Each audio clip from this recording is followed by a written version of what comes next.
Alright, this is for Carolina Abrantes.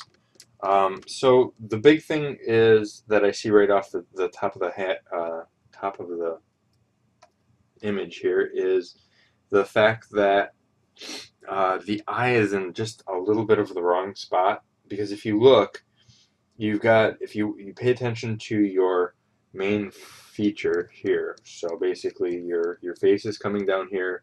This is your kind of your center line here, and then, or not your center line, your other edge here, and then you have your jaw line coming in like so.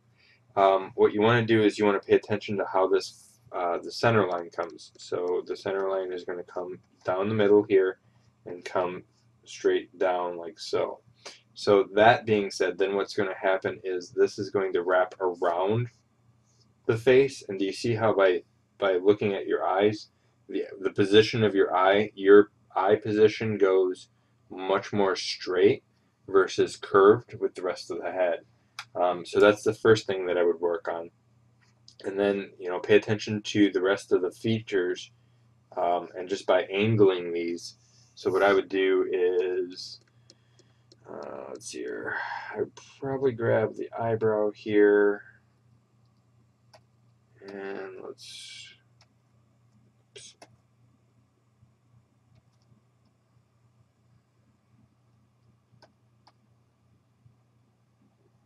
Probably make it just a hair bigger, bring it down, and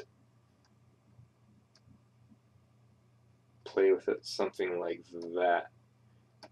And then let's clean that up real quick here.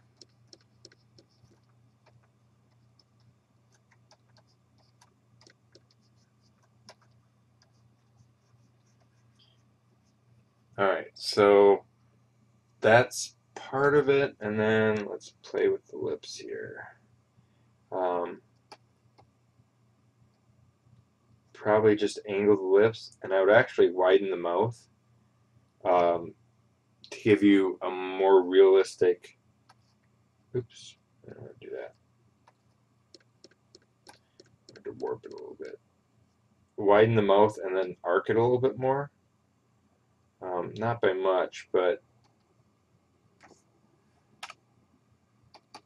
now you can see how that fits a little bit better. Not a whole lot, but I'd have to probably rework the eye here.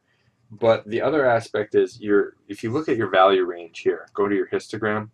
Um, Most of it you have no real darks and you have no real lights. And that's okay, but the contrast is something that you probably would want to play with a little bit more. If you go into your adjustments and your levels here, you can see by picking these two colors, you're going to get a lot more brightness, darkness, and then we can actually cut some of the darkness away with the output levels. So you're not going strictly black, strictly white. You're still getting value ranges out of 10 or 9. You're still getting value ranges 2 through 8. So that is something that you can kind of play with, and you still have a lot more value to go on. So as you can see, starting to kind of clean this up.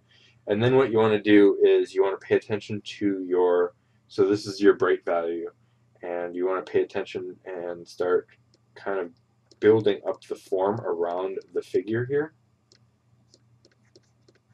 And so you have the darks in here, which is fine.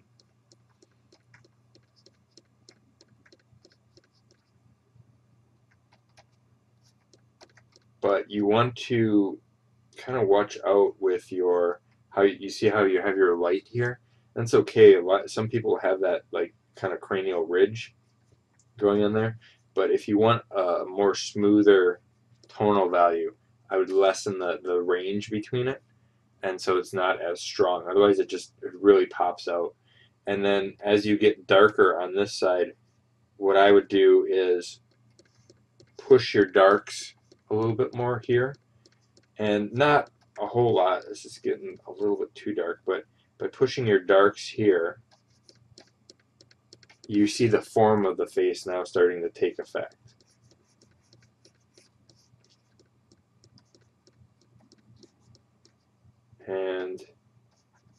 that shadow in there.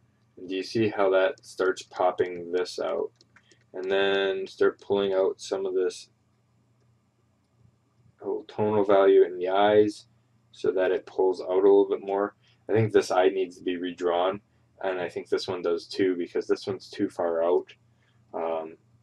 You know, what I would do is, let's see if we can just fix this real quick here. What I would do is this one needs to be a little bit bigger and a little bit in. So let's kind of play with this a little bit more.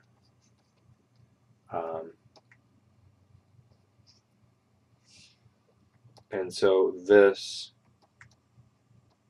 can go even a little bit darker in this area to pop out that eye. And then as you're wrapping this eye around here, you're going to curve it more. It's going to be curved a little bit more,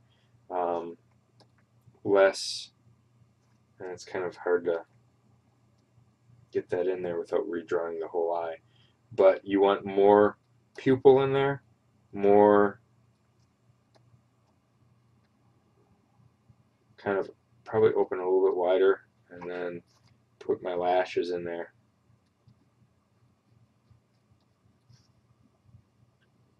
And then your under eye is a little bit too thick, so I would almost pop that back in a little bit more, bringing that down.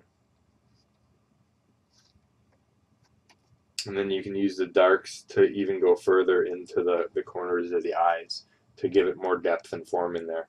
And that's kind of what I would tell you to do is as a whole, is just really push the dark and light values, because here versus here, I've got a little bit more interest now, and I can kind of trim this out here, and then let's add some detail.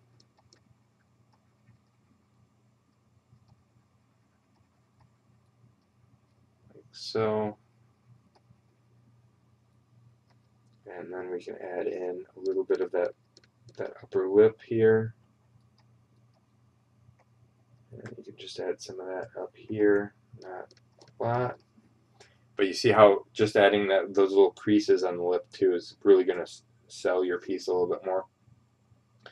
All right, and then the next stage is after you get this all worked together, I would go and start getting in more blending and more texture, facial texture and things like that. But as you can see, this just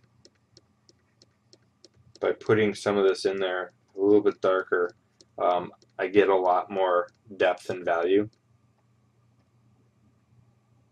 and a much more a much better range.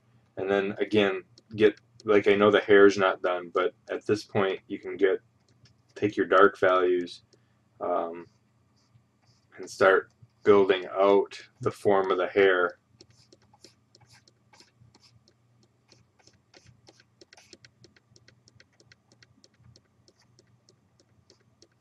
And you can start building some of that out depending on how your hair is kind of working. All right, I hope that helps.